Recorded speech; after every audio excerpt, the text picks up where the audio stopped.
ভয়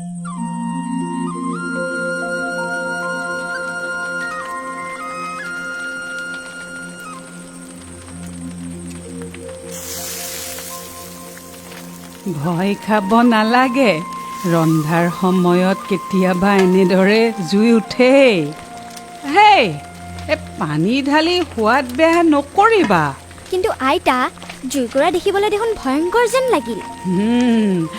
জুইয়ে কেতিয়াবা ভয়ংকৰ ৰূপ ল'ব পাৰে, কিন্তু আমি যদি অগ্নি দেৱতাৰ নিয়মবোৰ মানি চলো তেতিয়া জুইয়ে আমাৰ কোনো ক্ষতি নকৰে, বুজিছ?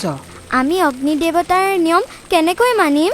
প্ৰথম কথা, এই সৰু ল'ৰা ছোৱালীয়ে কেতিয়াও জুই শলা, মমবাতি, লাইটাৰ এইবোৰৰ লগত খেলা কৰিব নাপায়। দিয়া এইটো। আমি নিয়মবোৰ শিকিব লাগিব।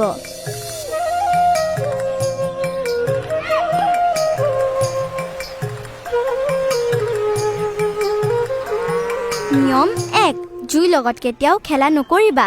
অসমীয়াত যে এষাৰ কথা আছে, ফিৰিঙতিৰ পৰাই খাণ্ডৱ দাহ, শুনিছা নহয়? তাৰমানে অকণমান এটা ফিৰিঙতিয়েই ডাঙৰ জুইৰ সৃষ্টি কৰিব পাৰে, মাত্ৰ 30 ছেকেণ্ডমানৰ ভিতৰতে। তোমালোকৰ কিতাপ পত্ৰ, পুতলা, আচবাব সকলো ধ্বংস কৰি পেলাব পাৰে, আনকি ঘৰৰ বেৰো। তোমালোকে যে ফটকা ফুটোৱা, সেইবোৰ কেৱল মুকলি ঠাইৰ বাবেহে।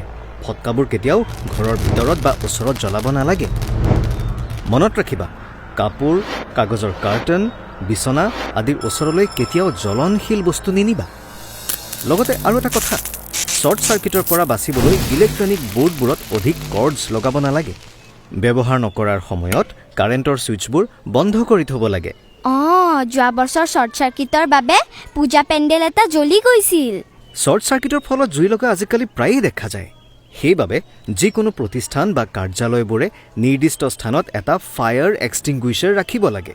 ফায়াৰ এক্সটিংগুইশ্বাৰ? যিটোৱে ফেন বা গেছৰ সহায়ত জুইক প্ৰতিহত কৰে। কিন্তু ছাৰ, আমাৰ যে নাই। আমাৰ দেখোন বালিৰ টিংকেইটা আছে। সৰু সুৰা জুই লাগিলে বালি ছটিয়াব পাৰি। যদি ডাঙৰ জুই লাগে তেতিয়া? আচলতে জুই কেৱল সৰু বা ডাঙৰকৈ লগাটো সমস্যা নহয়। জুইৰ পৰা বিষাক্ত ধোঁৱাও নিৰ্গত হয়, যিয়ে উশাহ নিশাহ লোৱাত বাধাৰ সৃষ্টি কৰিব পাৰে। গতিকে তোমালোকে মাত্ৰ 2 মিনিটৰ ভিতৰত তাৰ পৰা আঁতৰিব লাগিব। এয়া নিয়ম নম্বৰ 2। নিয়ম নম্বৰ 2, ততালিকে তাৰ পৰা আঁতৰি যাব লাগিব। সেইবাবে তোমালোকে ওলাই যোৱা বাট বা স্কুলৰ ইমাৰ্জেঞ্চি এক্সিট জানি থ'ব লাগে। ঘৰতো ওলাই যাব পৰাকৈ প্ৰতিটো কোঠাৰ পৰা বাট থাকিব লাগে। ধন, কি কৰিবা তুমি? ওলাই যোৱা বাটত যাতে কোনো আচবাব নাথাকে, মই সেয়া ধ্যান ৰাখিম, যাতে খিৰিকী তথা দুৱাৰবোৰ সহজে খুলিব পাৰি। মই যদি জুই লগা দেখোঁ, মূল্যৱান সামগ্ৰী আৰু জৰুৰীকালীন কিটটো আনিম, আৰু সময় নষ্ট নকৰাকৈ ওচৰৰ ওলাই যোৱা বাটৰ ফালে দৌৰিম। মনত ৰাখিবা, সেইখিনি সময়ত ধোঁৱা ওপৰলৈ উঠিব পাৰে। গতিকে আঁঠু কাঢ়ি হাতৰ সহায়ত হাউলিহে দুৱাৰৰ ফালে যাবা। আৰু যদি দুৱাৰখন বন্ধ থাকে, খোলাৰ আগেয়ে দুৱাৰৰ খিলিটো গৰম নেকি পৰীক্ষা কৰিবা। যদি গৰম হৈ থাকে, জানিবা যে সিফালেও জুই লাগিছে। কোৱাচোন, এনেকুৱা হ'লে কি কৰিবা? আমি তেতিয়া ওলাই যাবলৈ বেলেগ ৰাস্তা বিচাৰিম। যদি আন দুৱাৰ বা খিৰিকী ঠাণ্ডা হৈ থাকে, তেতিয়া লাহেকৈ খুলি ধোঁৱা আছে নেকি চাম। আৰু এবাৰ যেতিয়া বাহিৰলৈ যাবা, আকৌ ভিতৰলৈ যোৱাৰ মুঠেও চেষ্টা নকৰিবা। যদি ৰুমৰ ভিতৰত আবদ্ধ হৈ পৰোঁ আৰু ওলাই আহিব নোৱাৰোঁ, দুৱাৰৰ তলত ডাঠ কাপোৰ বা টাৱেল দি কোঠাটো বন্ধ কৰি ৰাখিবলৈ চেষ্টা কৰিবা, যাতে ধোঁৱা সোমাব নোৱাৰে। কিন্তু ভয় নকৰিবা, তেতিয়াহে ভালদৰে চিন্তা কৰিব পাৰিবা আৰু তৎক্ষণাত অগ্নি নিৰ্বাপক বাহিনীক খবৰ দিবা। ঘৰতে হওক বা বিদ্যালয়ত এনে সময়ত সকলোকে জনাই সতৰ্ক কৰা উচিত। খৰধৰ নকৰিবা, সকলোৱে শাৰী পাতি খেলপথাৰলৈ যোৱা আৰু ছাৰৰ নিৰ্দেশনা ভালদৰে শুনা। জুই লগা সময়ত কেতিয়াও লিফ্ট ব্যৱহাৰ নকৰিবা। মনত ৰাখিবা, জুই ভয়াৱহ হ'ব পাৰে, গতিকে লুকাই নাথাকিবা।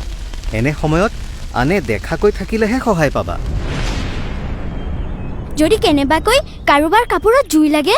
নিয়ম 3, যদি কাৰোবাৰ গাত জুই লাগে, প্ৰথমে তেওঁক ৰখাবা। জুই যাতে বিয়পি নাযায়, তাৰ বাবে ইফালে সিফালে যাব নালাগে। মাটিত বহি নিজৰ মুখখন হাতেৰে আৱৰি ৰাখিব লাগে। আৰু জুই নুমাই নোযোৱা পৰ্যন্ত মাটিত বাগৰি ঘূৰি থাকিব লাগে।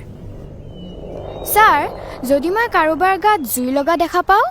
পানী ছটিয়াই দিবা আকৌ। নাই নাই, পানী নছটিয়াবা।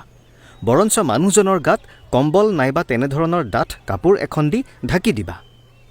কম্বলত জুই নালাগে নেকি? কম্বলে বায়ু সোমাব নোৱাৰা কৰি দিব আৰু তেতিয়া জুই বাঢ়ি নাযায়। মনত ৰাখিবা, জুই জ্বলিবলৈ বায়ু অৰ্থাৎ অক্সিজেনৰ প্ৰয়োজন। যদি বায়ু চলাচলৰ পথ বন্ধ কৰি দিয়া তেন্তে জুই জ্বলিব নোৱাৰে। এতিয়া বুজিলোঁ, আইতাই কেৰাহীখন ঢাকনিৰে ঢাকি দিওঁতে জুইখিনি সেইকাৰণে নুমাই গৈছিল।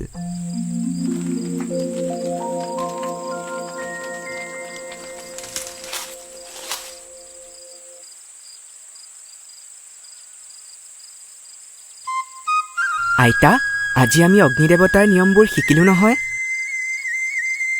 মাঘ বিহুত আমি অগ্নিদেৱতাক স্মৰণ কৰোঁ। হে প্ৰভু, অগ্নিদেৱতা, পৰমাত্মা, আমি ইয়াৰ ইয়াৰ পৰাই পৰাই তোমাক তোমাক বুজিছোঁ। আমাক ৰক্ষা কৰিবা।